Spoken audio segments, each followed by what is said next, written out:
নমস্কার, আমি পিয়া। বাঙালি পরিবারে একটা নতুন ভিডিওতে আপনাদের অনেক অনেক স্বাগত। আজ আমাদের শ্রীকৃষ্ণের জন্মদিন অর্থাৎ জন্মাষ্টমী। পুরো ভারতবর্ষে এবং প্রবাসেও খুব ধুমধাক্কা করে যে যেমন পারেন আজকের দিনে জন্মাষ্টমী পালন করেন। যদিও ভয়েস ওভার যখন দিচ্ছি তা অনেকটা পরে, গণেশ চতুর্থীও এসে গেছে দেখতে দেখতে। সময় সুযোগের অভাবে না সবকিছু এখানে সময় মতো করা হয়ে ওঠে না। আর সময় সুযোগের অভাবেই বলতে পারেন সব পূজা আমার আজারবাইজানে বিধি আচার মেনে ধুমধাক্কা করে পালন করাও সম্ভব হয়ে ওঠে না। তবে চেষ্টা করি প্রতিটি পুজো নিজের মতন করে একটু পালন করার।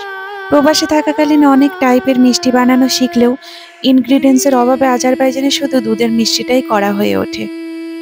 পুজোর জন্য কিছু ফুল তুলে আনি, আর আমরা আজারবাইজানে যেখানে থাকি সেখানকার জায়গাটিও আপনাদেরকে চলুন একটু দেখিয়ে আনি। আমরা এখন যেখানে থাকি এটি অফিস কোয়ার্টার কিন্তু না, এটি কোম্পানিরই হোটেল বিজনেসের একটি অংশ। আমরা কেন এখানে থাকি আজারবাইজানে বাঙালির সমস্যা বলে যে ভিডিওটি আছে ওখানে শেয়ার করেছিলাম। দিব্যেন্দু যে কোম্পানিতে জব করে এই কোম্পানিরই আরেকটি অন্যতম বিজনেস আছে হোটেল বিজনেস। পুরো শহর জুড়েই এই কোম্পানির 5 স্টার 7 স্টার হোটেল আছে। এটিও সেই হোটেল বিজনেসেরই একটি অংশ। আমরা ওই ফার্স্ট ফ্লোরে যে লাস্টের দুটি রুম রয়েছে ওই রুম দুটোতেই থাকি। বর্তমানে আজারবাইজানে বিভিন্ন ধরনের চাকরির সুযোগ সুবিধা থাকলেও এই দেশে আগত বাইরের দেশ থেকে মানুষেরা ঘর ভাড়ার জন্য বড় ধরনের সমস্যার সম্মুখীন হন। আমরাও তার ব্যতিক্রম ছিলাম না। আর শুনলে অবাক হয়ে যাবেন, এই সমস্যার সমাধান এখনো পর্যন্ত কোনো কোম্পানিও নিজের দেশের সঙ্গে প্রতিরোধ গড়েও তুলতে পারেনি। এখানে পুরো জায়গা জুড়েই রয়েছে অসংখ্য গোলাপ গাছ। বিল্ডিংয়ের পিছনের দিকে গেলে মনে হবে গোলাপ ফুলের চাষ করা হয়। এই গোলাপ ফুল প্রতিদিন মালিরা কেটে কেটে নিয়ে গিয়ে ফুলদানিতে পুরো অফিস, রিসেপশন এরিয়া বা আশেপাশে যে সমস্ত সাজানোর জায়গা আছে সেগুলোতে পুরো সাজানো হয়। আমাদেরকেও পারমিশন দেওয়া আছে যে আমরা এখান থেকে ফুল নিয়ে গিয়ে ফুলদানিতে সাজাই, কিন্তু আমি আজ পর্যন্ত কোনো দিন এখান থেকে ফুল তুলে ফুলদানিতে সাজাতে পারিনি।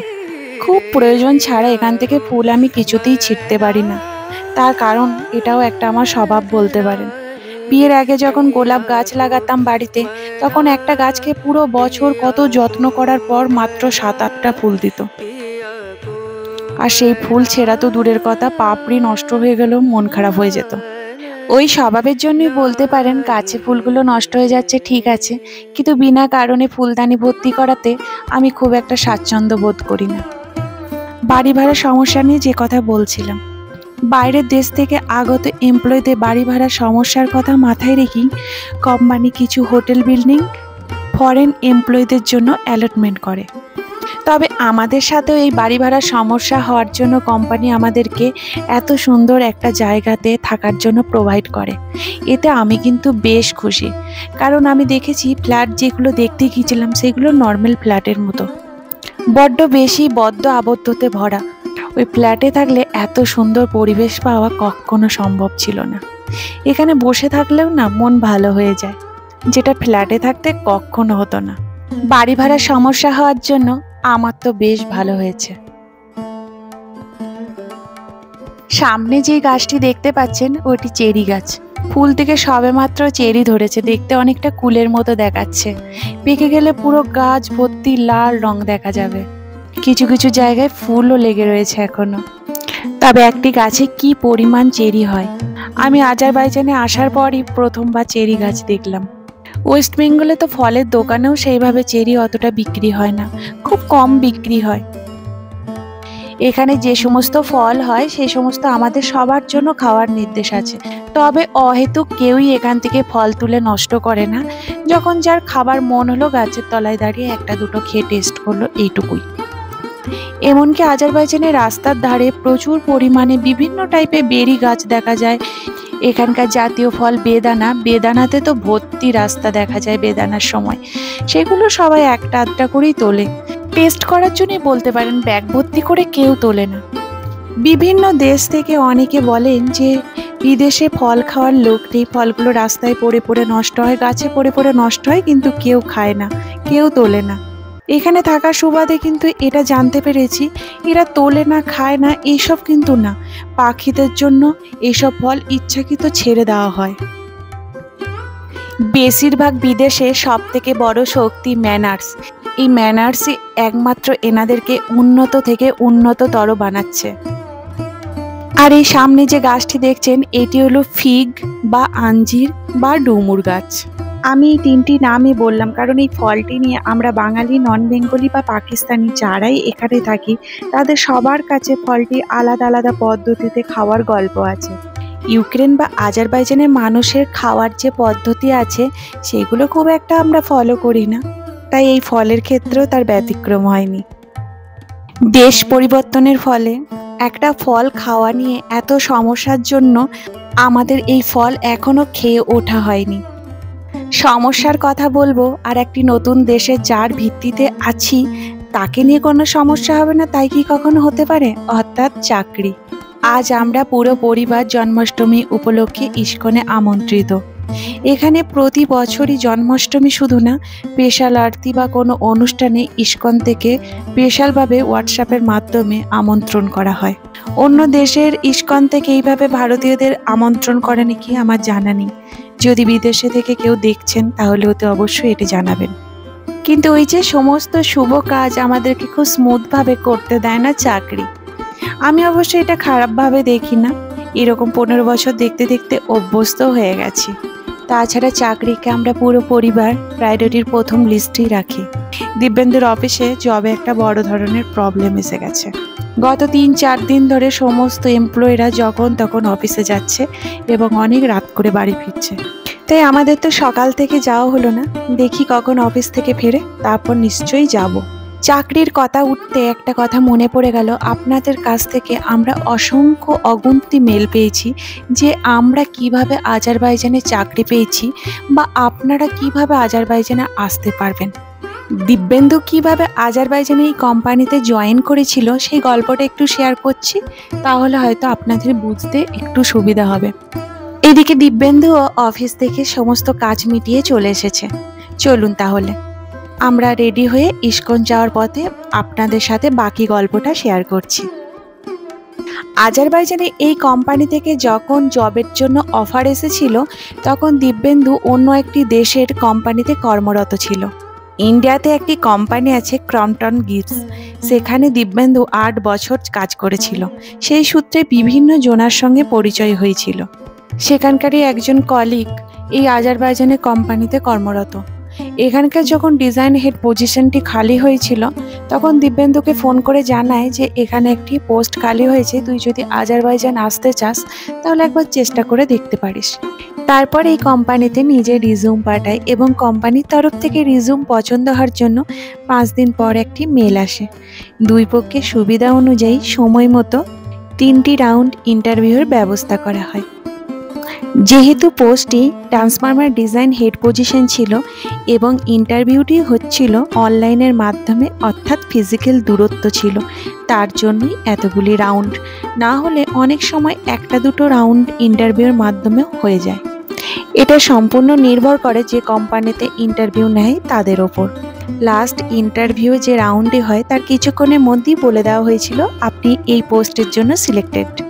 এইবার আমাদের HR টিম আপনার সঙ্গে কথা বলবে। এই HR টিমের মিটিংটি কোনো কোম্পানিতে জব পাওয়ার ক্ষেত্রে সবথেকে অন্যতম গুরুত্বপূর্ণ ভূমিকা পালন করে, কারণ HR টিমের টার্গেট থাকে যতটা পরিমাণ কম স্যালারিতে পারা যায় সিলেক্টেড ক্যান্ডিডেটকে কোম্পানিতে জয়েন করানো, এবং ক্যান্ডিডেটের টার্গেট থাকে এই মিটিংয়ের মাধ্যমে যতটা পরিমাণ স্যালারি এবং ফেসিলিটি বাড়ানো যায়। এই ব্যাপারটি বেশ ইন্টারেস্টিং এবং সমস্যাজনিত এই কারণে বললাম, অনেক বড় বড় কোম্পানিতেও ইন্টারভিউ ক্র্যাক করার পরও এই স্যালারিতে এসেই আটকে যায়। সব কিছু প্রসেস কমপ্লিট হওয়ার পর কোম্পানি থেকে একটি অফার লেটার পাঠানো হয়, আর সেই অফার লেটারের ওপর ভিত্তি করে একটি নতুন দেশে visa, family visa, work permit সমস্ত কাগজি প্রক্রিয়ার প্রসেস কমপ্লিট হয়। আমরা এখন যেখানে বসে আছি এটি অফিসেরই নিচে একটি কফি শপ। ইস্কন যেতে যেতে হঠাৎ কি করে এই কফি শপে পৌঁছে গেলাম তার কারণ হলো গাড়িতে যাওয়ার সময় কোম্পানি থেকে আবার ফোন আসে। কিছু জরুরি কাগজপত্রে কিছুক্ষণের মধ্যেই দিব্যেন্দু সাইন দরকার, না হলে অনেক বড় সমস্যার সৃষ্টি হবে। তাই অগত্যা গাড়ি ব্যাক করে ইস্কনের পরিবর্তে অফিসের দিকে নিয়ে আসতে হয়। ওই দিন দীর্ঘ সময় অপেক্ষা করতে করতে আমার ছেলেটা যতটা ধৈর্যহীন হয়ে এদিক ওদিক দুটি বিড়ালের পিছনে ছুটে বেড়াচ্ছিল এবং মাঝে মধ্যে এসে আমার কাছে বকা খাচ্ছিল। কিন্তু সত্যি কথা বলতে ছেলের থেকে বেশি ধৈর্যহীন আমি হয়ে উঠেছিলাম। মনে হচ্ছিল আজকের এই শুভ দিনে এত অফিস থেকে সমস্যা আসতে হবে। এমনিতে তো 365 দিনের মধ্যে 300 দিনই মিটিং মিছিল আর সমস্যা থাকে, কিন্তু আজকে মন্দির যাওয়ার সময় অন্ততপক্ষে এটা মনে করে বেরিয়েছিলাম যে মন্দির যাব, কিন্তু অফিসে এসে অপেক্ষা করতে হচ্ছে। এরকম পরিস্থিতি সবসময় ঠিক মেনে নেওয়া যায় না।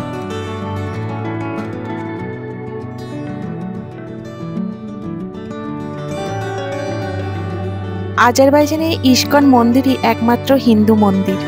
এই মন্দির শুধুমাত্র একটি হিন্দু মন্দির না, ভারতীয় সংস্কৃতিরও পরিচয় বহন করে।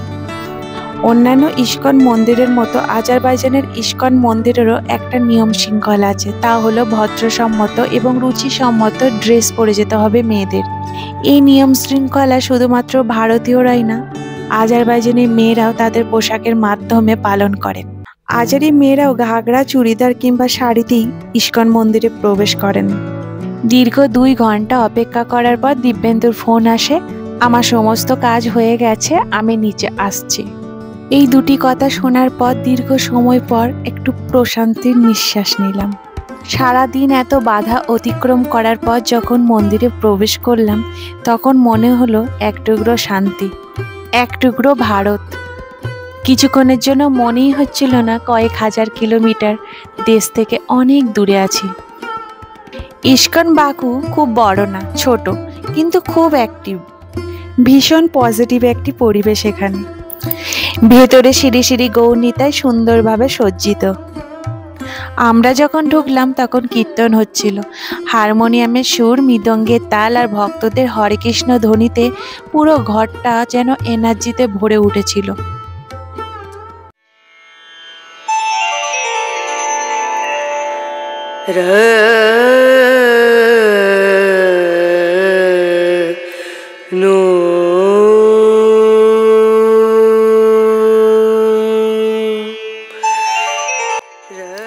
জন্মাষ্টমী, গৌর পূর্ণিমা, রথমেলা এসব সময় মন্দিরে থাকে রঙিন সাজসজ্জা, স্পেশাল কীর্তন আর বড় বড় আয়োজনের প্রসাদ ভোজ। ইস্কন বাকুর ভক্তি, ভোজ আর আতিথেয়তা, এই 3 জিনিসে বিদেশে থেকেও ভারতীয় টাচ এনে দেয়। বাকু ইস্কনে রাধাকৃষ্ণের সেবায় যারাই নিযুক্ত আছেন, ভারতীয় এবং আজারিরা, ওনাদের ব্যবহার ভীষণ ভালো। এই ব্যবহারের জন্যই বিভিন্ন দেশ থেকে ভক্তদের টানতে সক্ষম হয়। আজারবাইজানের পাশের যে দেশগুলি আছে, সৌদি আরব, ওমান, ইরান, জর্জিয়া, ওই দেশগুলি থেকে আগত বিভিন্ন ভারতীয় চাকরিজীবীরা আজারবাইজান ঘুরতে এলে একবার হলেও ইস্কনে রাধাকৃষ্ণের দর্শন করে যান। কিন্তু ওনাদের সঙ্গে ওইসব দেশের কলিগরাও বা বন্ধু বান্ধবরাও ইস্কনে এসে অনুপ্রাণিত হয়ে যান। এরকম ঘটনার সাক্ষী আমরাও বহুবার হয়েছি। তাছাড়া প্রতি বছর আজারিরাও ভগবদ্গীতাতে অনুপ্রাণিত হয়ে রাধাকৃষ্ণের সেবাতেই নিজেদের প্রশান্তি খুঁজে পাচ্ছেন। এখন বিকালের সময় এখানকার লোকাল কিছু মানুষ নাটকের মাধ্যমে ভগবদ্গীতা এবং শ্রীকৃষ্ণের বাণী কিভাবে জীবন দর্শন বদলাতে সাহায্য করে সেইটুকুই ফুটিয়ে তোলার চেষ্টা করছেন। বেশ খানিকটা সময় দর্শকের ভূমিকায় এখানকার লোকাল মানুষের নাটকের মাধ্যমে শ্রীকৃষ্ণের বাণী শুনতে পেয়ে আমরাও ভীষণ আপ্লুত। রাধাকৃষ্ণের আসল মাহাত্ম্য বুঝতে একটা জন্ম সত্যিই অনেক কম। শ্রীকৃষ্ণের জন্মের মূল কারণ কংসবধের চরিত্রটি ফুটিয়ে তোলার এখানে চেষ্টা করা হচ্ছে। হিন্দুরা দেশে থাকুক বা প্রবাসে রাধাকৃষ্ণের প্রেমে নিজেকে নিমজ্জিত করবে না, এরকম খুব কমই দেখতে পাওয়া যায়। কিন্তু অন্য দেশে, অন্য কালচারে যেখানে শ্রীকৃষ্ণের বাণী ছোট থেকে শুনে অভ্যস্তই নয়, ওনারা হঠাৎ করে একদিন ভগবদ্গীতা এবং শ্রীকৃষ্ণের দেখানো পথ নির্দেশে অনুপ্রাণিত হয়ে নিজেদের বাড়ির খুদে ছোট্ট ছোট্ট মেম্বারদের শ্রীকৃষ্ণের জন্মদিন এতটা প্রাণকেন্দ্রিকভাবে পালন করাটা দেখাও অনেক সৌভাগ্যের ব্যাপার। কারণ এই সমস্ত উপলব্ধি আমাদের মতো প্রবাসীদের, সর্বোপরি আমাদের মতো মাদের নিজের বাচ্চাদের মধ্যে সঠিক ধর্মজ্ঞান দিতে সক্ষম হবে। আমরাও মানি মানুষের মধ্যে সঠিক ধর্মজ্ঞান না থাকলে কর্মে মন হওয়া কখনো সম্ভব না। সারা দিন আমাদের এত টানাপোড়ানের পরও শ্রীকৃষ্ণের বিকালের প্রসাদ গ্রহণের মাধ্যমে আমাদের জন্মাষ্টমী এবছর সার্থক হলো।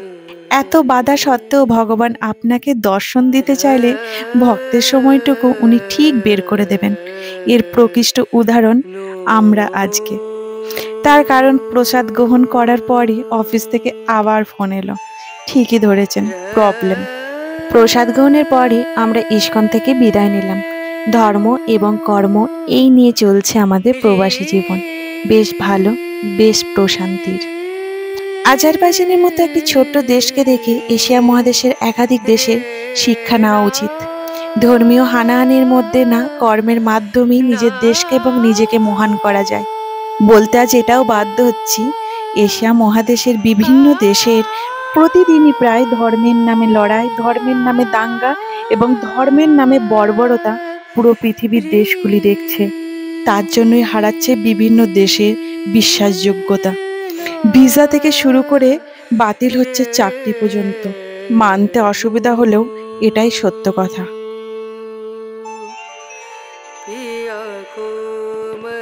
সকালের দিকে বাগানটা ঘুরিয়ে দেখাতে দেখাতে আপনাদেরকে বলেছিলাম আজারবাইজানের রাস্তার ধারে প্রচুর পরিমাণে ফল ফুলের গাছ থাকে। এটাও তার মধ্যে একটা বেরি গাছ। এখনো ঠিকঠাক ভাবে পাকেনি, তবে দুই একটা পেকেছে। খেয়ে দেখলাম ভীষণ মিষ্টি। আপনাদের যদি ভিডিওটি ভালো লেগে থাকে তাহলে একটি লাইক করার অনুরোধ রইল। আপনাদের যদি কোনো মূল্যবান মতামত থাকে এবং কোনো কিছু জানার ইচ্ছা থাকে তাহলে কমেন্ট বক্সের মাধ্যমে নির্দ্বিধায় করতে পারেন। আসছি পরবর্তীকালে আজারবাইজানের আমাদের অভিজ্ঞতার আরও একটি গল্প নিয়ে। আপনারা খুব ভালো থাকবেন, সুস্থ থাকবেন এবং চারপাশের সবাইকে ভালো রাখবেন।